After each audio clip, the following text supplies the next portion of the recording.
Hello আসসালামু আলাইকুম, কেমন আছেন সবাই? আমি আজকে একজন সফল ব্যক্তির গল্প বলবো। সফল ব্যক্তিটি জীবনে কিভাবে সফল হয়েছেন। তার আগে এই লোকটি গ্রামে বসবাস করত। তো উনি গ্রামে একটা হিউমার ছড়ালো যে এই গ্রামের অসচ্ছল যত লোকজন আছে যারা বিদেশ যেতে চায় তাদেরকে ইটালি নিয়ে যাবে। সে ইটালি খুব সহজেই নিয়ে যেতে পারে, তার জন্য খুব বেশি টাকা প্রয়োজন হবে না।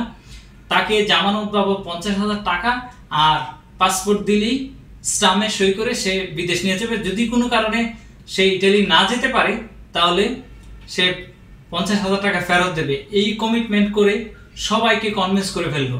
এভাবে সে টোটালি 40 জনের কাছ থেকে 50,000 টাকা করে টাকা আর পাসপোর্ট নেওয়ার পর সে কিছুদিন পরে নিজেই সিস্টেম করে ইটালি চলে গেল 20 লাখ টাকা খরচ করে। এখন 2-3 বছর পরে সবাই তো অবাক যে টাকাটা মেরে দিল, এসে খুব কষ্ট, মানে একটা ওনাকে গালাগালি করলো। কিন্তু কিছুদিন পর যখন সে সফল হওয়ার পরে প্রত্যেকটা মানুষের 50,000 টাকা আর পাসপোর্ট ফেরত দিয়ে সবাইকে সরে বললো আমি যে আপনাদেরকে নিতে পারি নাই, এই বলে সবাইকে দুঃখিত বলে দিল।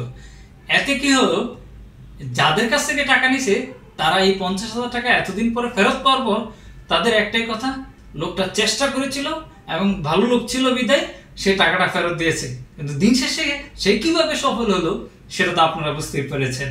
সো এসআরএস গোয়ের সাথে থাকুন, এরকম মজার সব তথ্য আপনাদেরকে দেব এবং চেষ্টা করব আপনাদের ব্লগ, এন্টারটেনমেন্ট অনেক কিছু দেওয়ার। তার আগে বলে রাখি যে মানুষ আপনি চেষ্টা করতে হবে যে সফল কিভাবে হতে হয়, চেষ্টা চালিয়ে যেতে হবে।